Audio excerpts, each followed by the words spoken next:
Bonjour à tous. Alors, je m'appelle Julia Bonastre, je suis chercheure en économie de la santé à l'Institut Gustave Roussy, qui est un centre de lutte contre le cancer qui se situe à Villejuif, en région parisienne. Et donc, je travaille au sein d'un service de biostatistique et d'épidémiologie, et également je suis rattachée à une unité INSERM. Alors, je travaille dans le domaine des évaluations médico-économiques en cancérologie, et je vais tâcher aujourd'hui de vous donner un aperçu de ce champ. Alors, ma présentation s'organise en deux parties. La première partie est une introduction à l'évaluation médico-économique et en particulier à l'analyse coût-utilité. Et dans la seconde partie, je présenterai une application dans le domaine du cancer de l'œsophage pour illustrer les outils d'analyse que nous utilisons en évaluation médico-économique. Et pour cela, j'ai choisi une évaluation médico-économique conduite sur des données d'un essai clinique qui a été promu par le centre Oscar Lambret, qui est un centre de lutte contre le cancer qui se situe à Lille, et dont l'investigateur principal est le docteur Antoine Adenis. Alors en préambule, j'aimerais déjà commencer par définir finalement l'évaluation économique pour vous dire qu'il s'agit d'une technique de comparaison des coûts mais également des résultats d'une action par rapport à une situation de référence.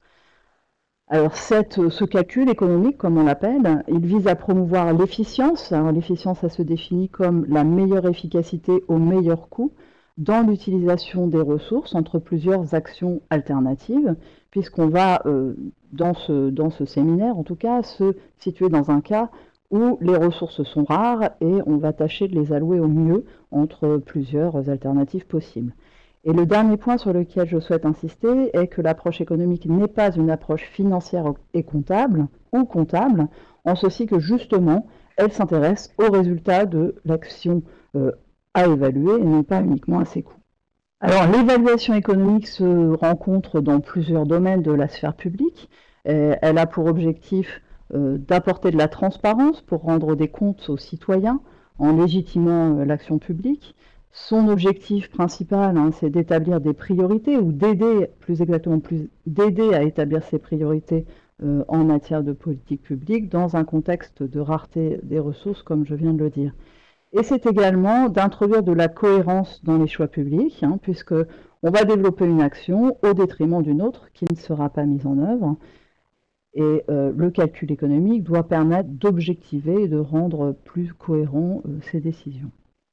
Alors, il s'agit d'une démarche, donc là j'entre plus précisément dans le domaine de la santé. L'évaluation médico-économique est une démarche qui est toujours comparative.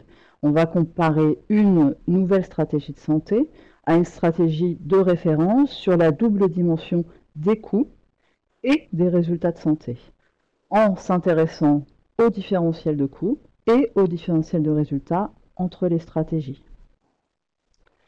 Plusieurs types d'évaluation économique se distinguent. On a une boîte à outils qui comporte quelques outils différents et qui vont différer simplement par la mesure du résultat.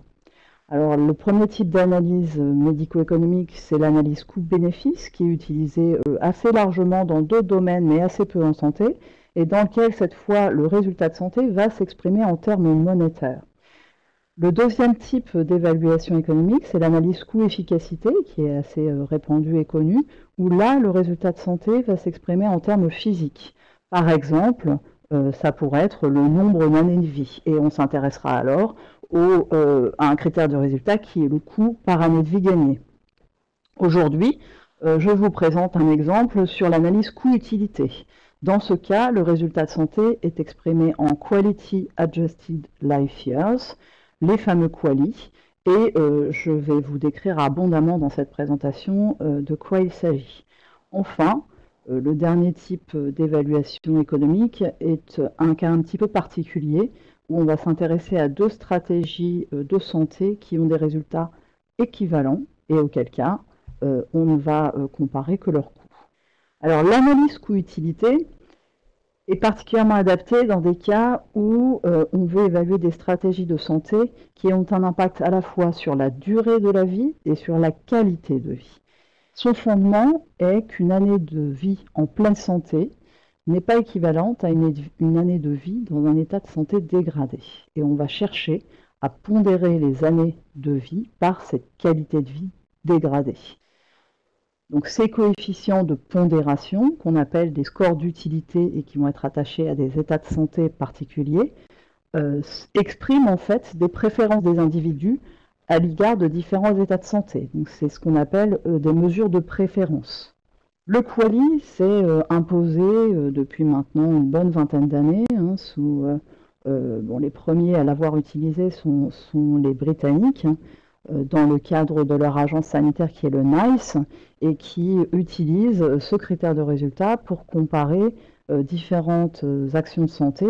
Pourquoi? Parce qu'elle a cette mesure associée de sympathique, qu'elle permet d'agréger en fait différentes dimensions, comme je l'ai déjà dit, la durée de la vie, mais également les différentes dimensions classiques de la qualité de vie, comme la santé mentale, la santé physique, la vie sociale, la douleur, etc.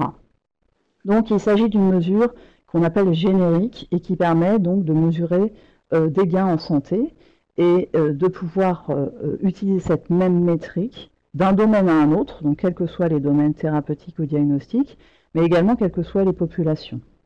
Alors il existe différentes méthodes pour mesurer l'utilité, les scores d'utilité.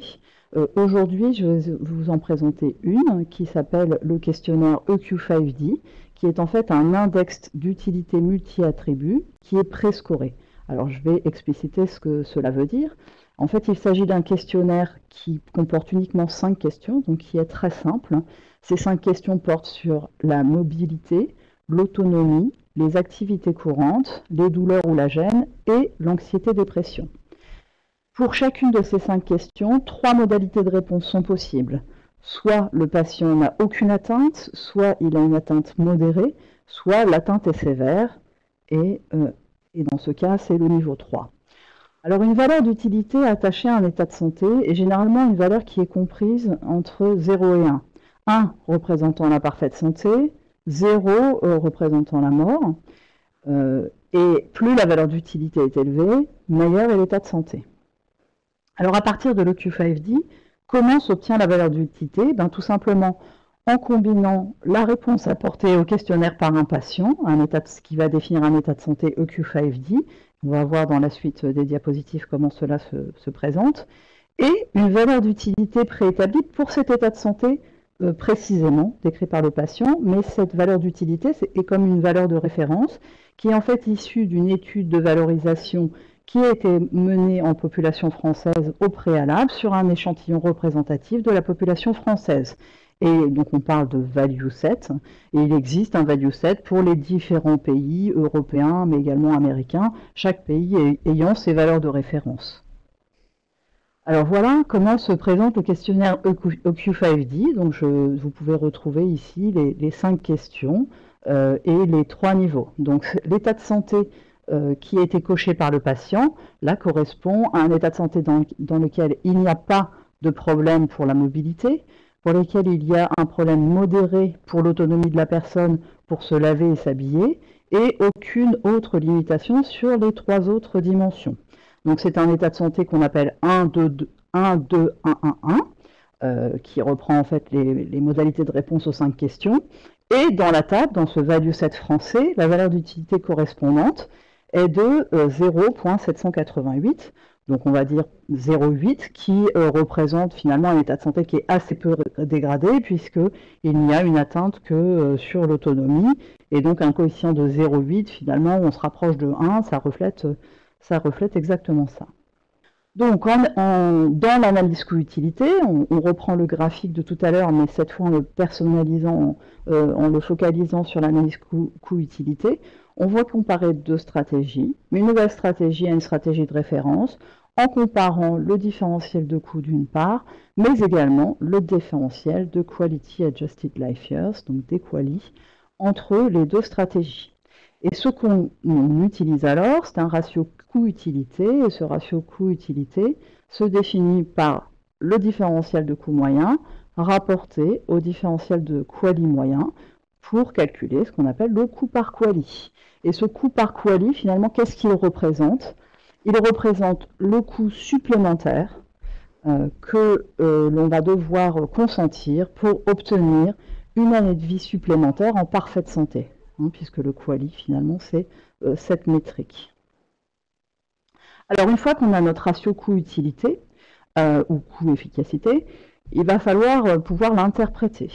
Alors, on utilise en évaluation médico-économique le plan coût-efficacité, donc qui définit 4 cadrans. Deux axes déjà, l'axe des abscisses représentant le gain d'utilité ou le gain d'efficacité, et enfin le gain ou la perte d'ailleurs, donc le différentiel de QALY ou le différentiel d'efficacité, et en ordonnée le différentiel de coût qui pourrait être un gain ou une perte. Donc si on se situe dans le cadran qui est en bas à droite, donc dans le cas d'une nouvelle stratégie qui va être plus efficace mais moins coûteuse, le choix est facile et bien évidemment on va avoir une nouvelle stratégie qui est dominante qu'on acceptera sans avoir besoin d'autres outils, j'ai envie de dire, en tout cas d'un point de vue purement économique. Si on regarde maintenant le cadran qui se situe en haut à gauche, donc là on est dans le cas d'une nouvelle stratégie qui est plus coûteuse et qui est moins efficace. Donc c'est une stratégie qui est dominée, et cette fois encore, le choix est simple, la nouvelle stratégie n'est pas intéressante. En revanche, dans les deux autres cadrans, on va avoir un choix supplémentaire à faire. Si je prends par exemple le cadran qui se situe en haut à droite, on va être dans le cas d'une stratégie qui est plus efficace, ou qui est associée à un gain de QALY, mais qui est également plus coûteuse. Et donc là, on va avoir finalement à décider si nos ressources ne sont pas infinies, on va avoir à décider quelque chose qui est quelle est ma disposition à payer pour un QALY supplémentaire, ma disposition à payer ma disposition à payer maximale. Je suis prêt à payer l'innovation, mais peut-être pas à n'importe quel prix, et quel est mon seuil maximal de disposition à payer. De la même façon, on a le cadran symétrique qui est en bas à gauche, où là, on va s'intéresser à des interventions qui vont donc être associées à une perte de QALY et également une économie.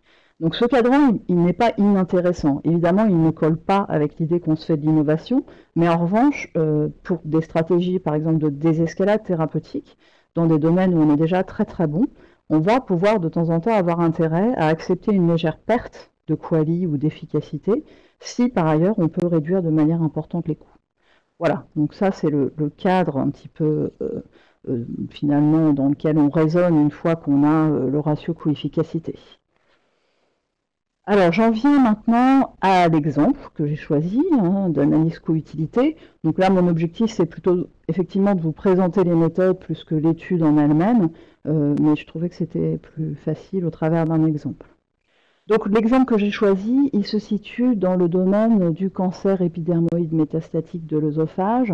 Je vous ai dit en introduction qu'il s'agissait en fait d'un essai clinique qui a été conduit dans 4 centres et qui porte sur cette population, qui est une population de très mauvais pronostic, puisqu'en fait la survie à 5 ans se situe entre 15 et 25%, et que la médiane de survie est d'environ 6 mois.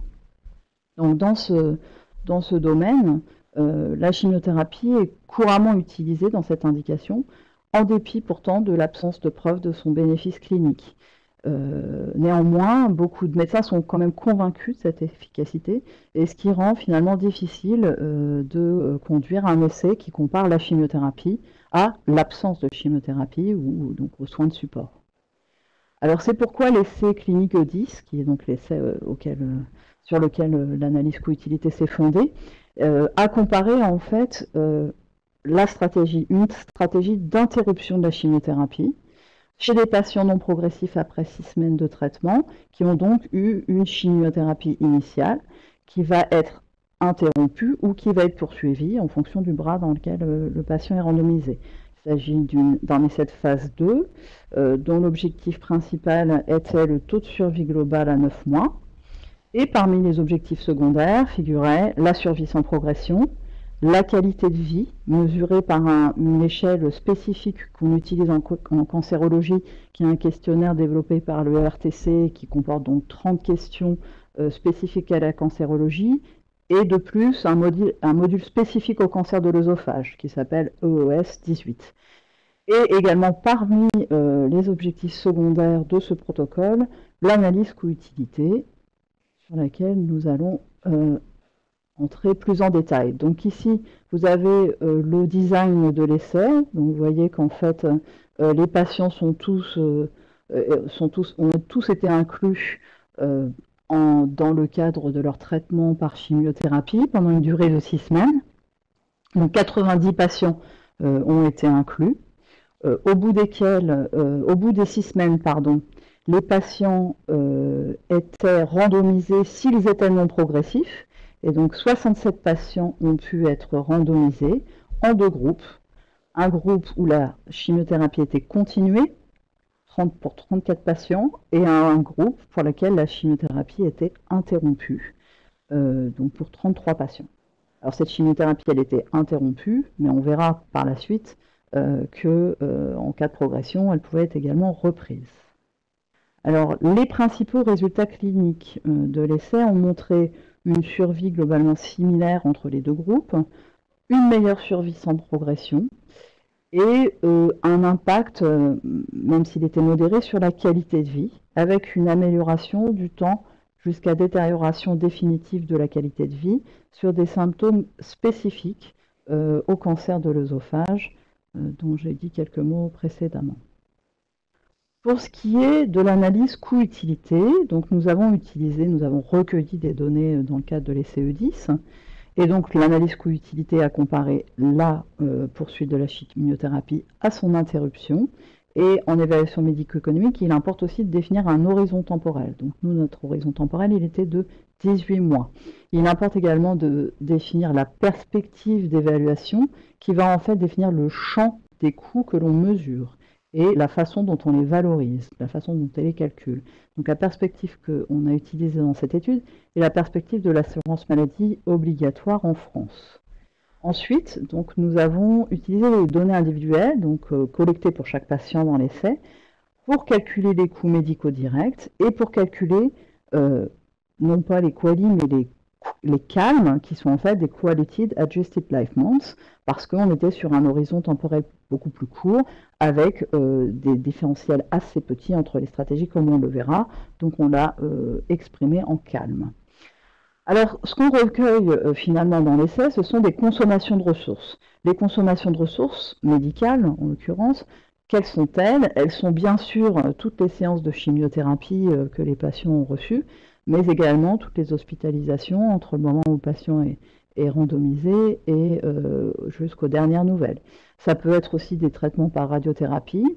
On a également collecté les consultations médicales et les examens d'imagerie.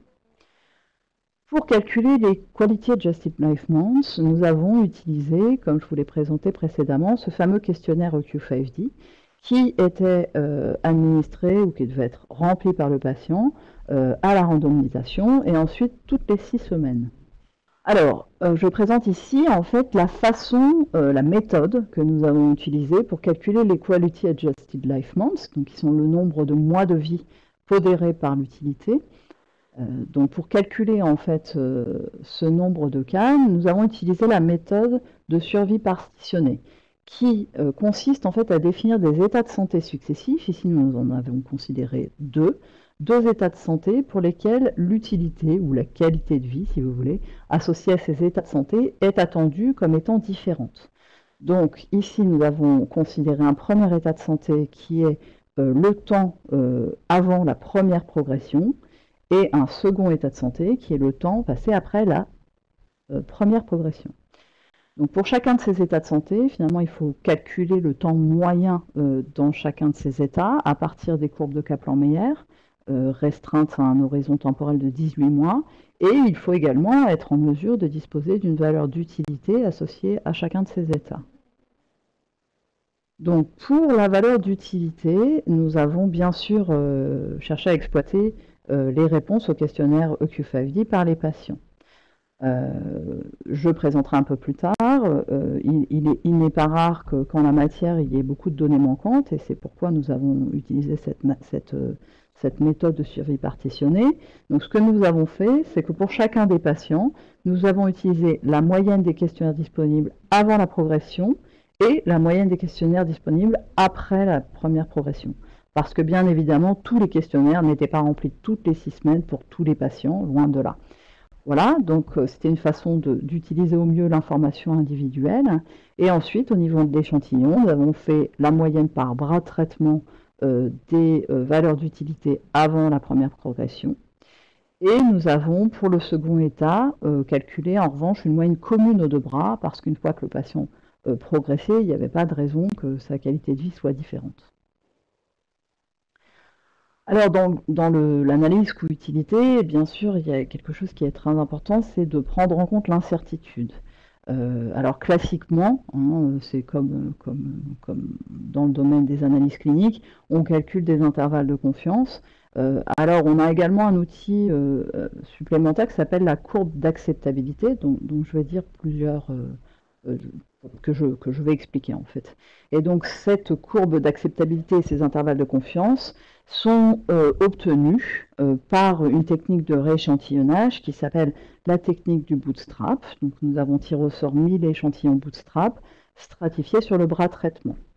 Je dis un petit mot rapide de cette technique du bootstrap.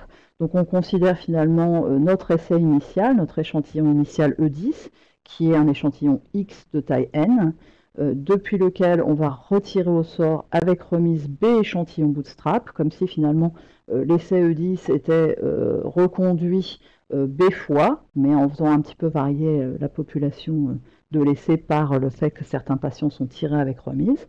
Sur chacun de ces échantillons bootstrap, donc on a été en mesure de conduire l'analyse coût-utilité correspondance, et donc à chaque fois, on a un ratio coût-utilité qui correspond à l'échantillon concerné. Ce qui fait qu'on a une distribution finalement des ratios coût-utilité, et que cela peut se représenter de la manière suivante dans le fameux plan coût-efficacité que je vous ai présenté précédemment.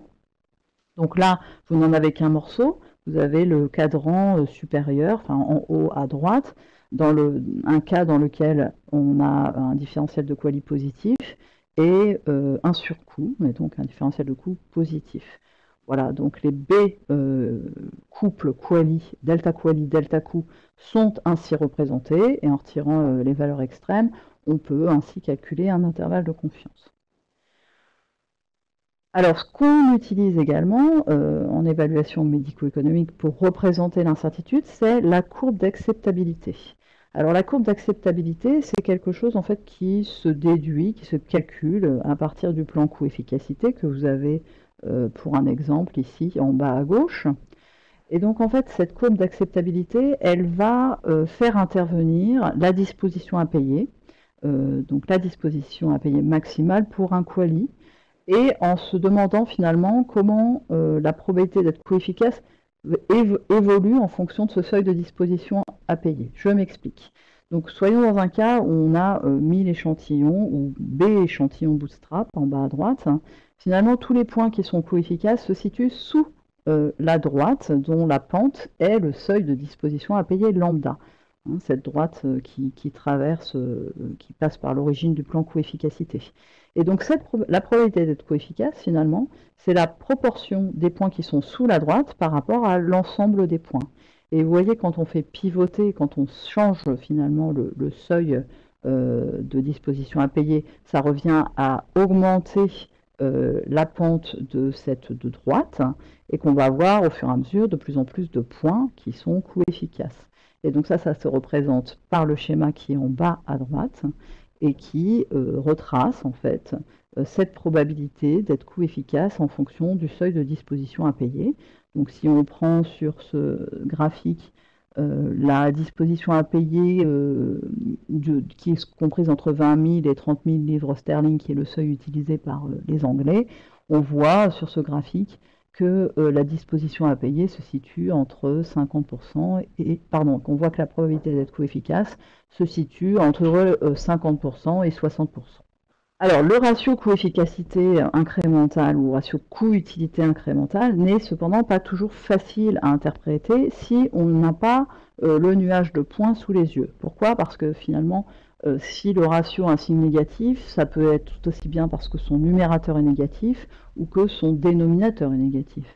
Ce qui fait qu'en fait, dans les cas où le nuage de points va couvrir plusieurs cadrans du plan coût-efficacité, eh bien, ça sera un outil qui ne sera pas commode, le ratio coût-efficacité. Et c'est pour ça que certains auteurs ont proposé une autre expression qui s'appelle le bénéfice monétaire net incrémental et qui revient en fait à linéariser l'expression delta coût sur delta quali inférieur à lambda. Finalement, ça revient à dire le ratio coût-utilité inférieur au seuil de disposition à payer. Si on réarrange cette expression, on peut donc définir le BMNI, le bénéfice monétaire net incrémental, qui est une valorisation par le seuil de disposition à payer lambda du différentiel de quali, auquel on retranche le différentiel de coût. Et donc là, on se retrouve bien avec une expression qui est uniquement en termes monétaires. Et la nouvelle stratégie est dite coût efficace si ce BMNI, qui est fonction de lambda, est positif. Alors dans notre cas, pour l'essai E10, donc le BNMI, il est exprimé non pas en quali, mais en CALM, en Quality Adjusted Life Months, comme je l'ai dit. Et donc finalement, la stratégie poursuite de la chimiothérapie sera dite coût efficace si ce BMNI est positif. Et de même, comme je l'expliquais, on calcule cette probabilité que le BMNI soit positif à partir des données rééchantillonnées de l'essai, et ce, pour plusieurs valeurs du seuil de disposition à payer lambda. Voilà, donc maintenant j'en viens à la partie résultats. Donc il y a plusieurs résultats à commenter dans une évaluation médico-économique. Il y a bien sûr de décrire la consommation de ressources, ensuite de présenter l'estimation des coûts dans chacun des bras et de calculer le différentiel de coûts. De pouvoir ensuite décrire les questionnaires EQ5D et les réponses apportées par les patients. Ensuite, l'estimation des Quality Adjusted Life Months dans chacun des bras. Et enfin, donc, de vous présenter ces outils de plan coût-utilité et de courbe d'acceptabilité appliqués à cet exemple. Donc, au niveau des ressources consommées, sans grande surprise, il y a eu beaucoup plus de séances de chimiothérapie dans le groupe où la chimiothérapie était poursuivie au-delà de 6 semaines, mais il y a eu également, je vous le disais finalement, dans cette stratégie d'interrompre la chimiothérapie, des séances de chimiothérapie. Pourquoi? Parce qu'une fois que les patients progressaient, eh bien, ils pouvaient être traités à nouveau par chimiothérapie. Donc, ce qui fait qu'effectivement, l'écart qu'on peut attendre entre les stratégies n'est pas forcément très important, parce qu'il s'agit d'une interruption, et non pas une interruption définitive, mais une interruption temporaire, finalement, de la chimiothérapie. On a également observé plus d'hospitalisations dans le bras poursuite de la chimiothérapie, donc des hospitalisations bien sûr reliées au cancer de l'œsophage, mais souvent liées à la dégradation de l'état de santé. Assez peu de traitements par radiothérapie, et puis donc des consultations qui étaient du même ordre entre les deux bras, et davantage un petit peu plus d'examens d'imagerie dans le bras poursuite de la chimiothérapie. Donc là, vous avez sur cette diapositive le coût dans chacune des stratégies, le coût moyen par patient, donc qui était de dans le bras où la chimiothérapie était poursuivie, et de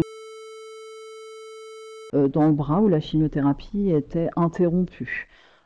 Donc en fait, cette différence de coût provient, comme on l'a vu sur les ressources, bien sûr du coût lié à la chimiothérapie, donc cette zone en bleu qu'on peut voir être plus importante dans le bras poursuite de la chimiothérapie. Donc, ce qui fait que le surcoût moyen finalement dans le bras poursuite de la chimiothérapie, il s'élève à et son intervalle de confiance est assez large, puisque vous voyez qu'il va à un pour les réponses associées au questionnaire EQ5D. Donc là, la difficulté dans cette étude, mais comme dans d'autres, hein, c'est de pouvoir réunir ces questionnaires EQ5D. Et donc dans cet essai, on a eu particulièrement du mal à obtenir ces informations, puisque dès la randomisation, finalement, vous avez dans ce tableau, sur la dernière ligne, le pourcentage de questionnaires manquants. Donc dès la randomisation, ce qui est quand même assez rare, on avait déjà 9% des questionnaires qui étaient manquants.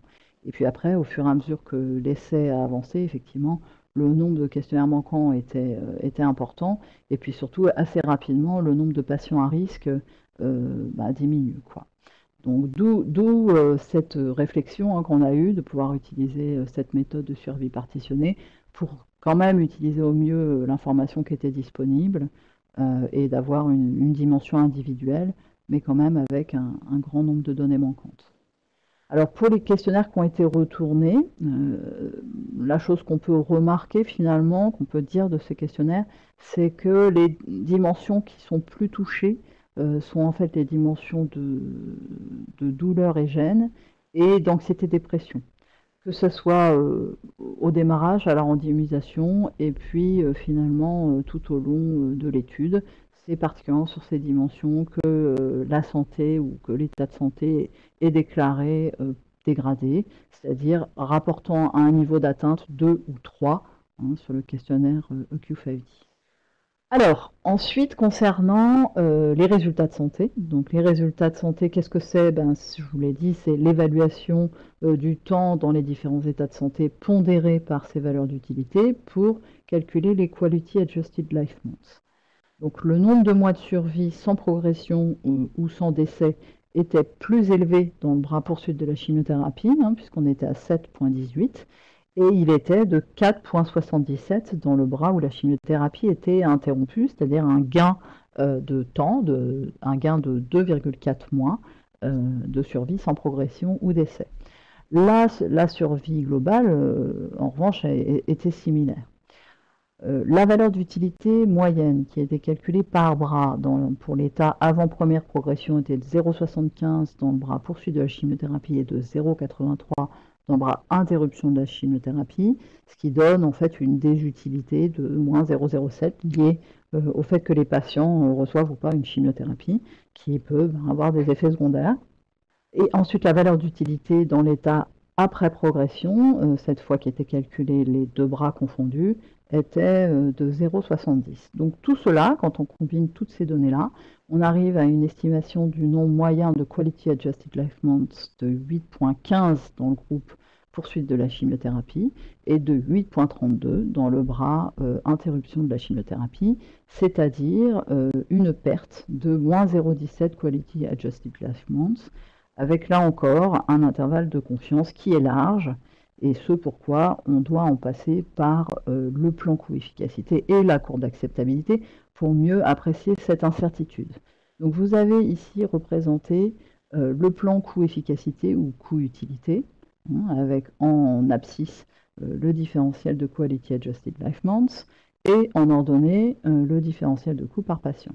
Donc en rouge, j'ai représenté le poids moyen, avec une perte calme et un surcoût par patient, comme je l'ai présenté dans les diapositives précédentes.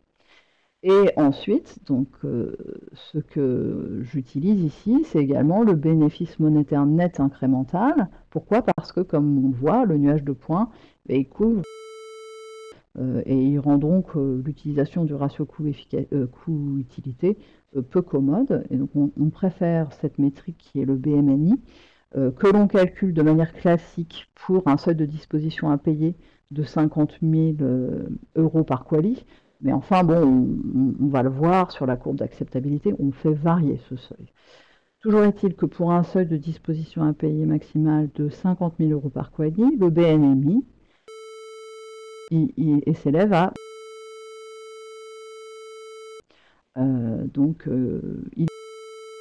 et avec un intervalle de confiance allant de à. Donc la courbe d'acceptabilité que l'on obtient en faisant varier le seuil de disposition à payer représenté en abscisse sur cette diapositive, donc le seuil de 50 000 euros par quali correspond à un seuil par Quality Adjusted Life Months, d'accord? Et donc la probabilité d'être coût efficace à ce seuil de disposition à payer est de. Lorsqu'on augmente le seuil de disposition à payer, la probabilité d'être coût efficace augmente assez peu et semble plafonner vers. Et ceci est complètement conforme à ce qu'on peut voir sur le plan coût-efficacité. Donc finalement, la conclusion de cette étude coût-utilité est que dans le cancer métastatique de l'œsophage, continuer la chimiothérapie chez les patients non progressifs après 6 semaines de traitement augmente les coûts médicaux, puisqu'on a un surcoût par patient, diminue le nombre de calmes et n'est donc pas une stratégie efficiente. Pour autant, on verra que ça peut être plus compliqué que ça, finalement, en termes de décision médicale. Alors, quelques mots, finalement, par rapport aux points forts et aux limites de cette étude. Alors, le point fort, c'est que finalement, on n'avait pas d'essai randomisé dans ce domaine, dans cette indication. Donc, même si on peut regretter qu'il soit de petite taille, finalement, c'est fournir des premières indications contrôlées dans cette indication, avec une collecte des informations économiques que sont la consommation de ressources et les valeurs d'utilité sur cette même population. Alors bien sûr, effectivement, ça reste de petite taille, les intervalles de confiance sont larges et nos résultats méritent d'être confirmés par d'autres études. L'autre limite aussi qui est importante, c'est ces données manquantes sur les questionnaires EQ5D, comme je vous l'ai montré. Et de toute façon, après les CE10, du point de vue, en tout cas du point de vue de l'économiste, le point de vue des cliniciens peut être un petit peu différent, mais du point de vue de l'économiste, je trouve qu'en fait le choix reste difficile. Pourquoi? Parce qu'on a un gain en survie sans progression, mais pas de gain en survie globale. Donc ça peut être assez courant en cancérologie. Il y a un petit signe sur la qualité de vie, mais qui porte quand même sur des symptômes, hein, c'est-à-dire que du coup, de poursuivre la chimiothérapie, ça serait associé à gagner un petit peu en termes de contrôle des symptômes associés à ce cancer spécifique. Du point de vue médico-économique, on a un surcoût, mais il est modéré. C'est vrai que c'est un surcoût qui est de l'ordre de 1 000 €. Alors c'est sûr qu'au regard des coûts de traitement actuels, par exemple dans le domaine de l'immunothérapie, 1 000 € c'est rien. C'est rien, on a des coûts de traitement qui vont être de 80 000 € dans d'autres localisations, donc on peut se dire, ok, il y a un surcoût, mais il est faible. Et que par ailleurs, on a une perte de QALY, mais elle est aussi très très faible, c'est quelques jours en parfaite santé. Pourquoi? Parce qu'on travaille sur un horizon temporel qui est court, hein, sur une population qui a un mauvais pronostic, et puis on utilise un outil générique qui est le Q5D, qu'on sait qui n'est pas forcément très très sensible en cancérologie, donc on a quand même beaucoup de mal à montrer aussi des différences entre ces deux groupes, de par l'outil, mais aussi de par le fait que ces stratégies, comme je l'ai dit, sont assez proches. On interrompt la chimiothérapie, mais on ne l'interrompt pas de manière définitive, et donc une assez forte proportion des patients du groupe interruption ont été à nouveau traités par chimiothérapie après la progression. Et puis, du coup, on a des points de vue différents du clinicien, du patient et de la société, parce que finalement, l'analyse coût-utilité, ça introduit le point de vue de la société.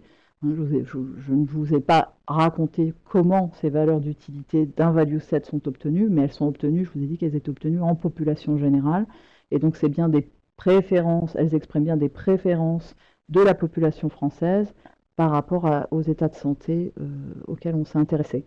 Tout ça pour dire que dans ce type de problématique, hein, qui est vraiment une problématique assez répandue en cancérologie, de la poursuite là, de la chimiothérapie palliative ou des situations de désescalade qui seraient similaires, on a une place pour la décision partagée et que l'évaluation médico-économique, ça va être un outil, mais ça ne résoudra pas tous les problèmes. Voilà.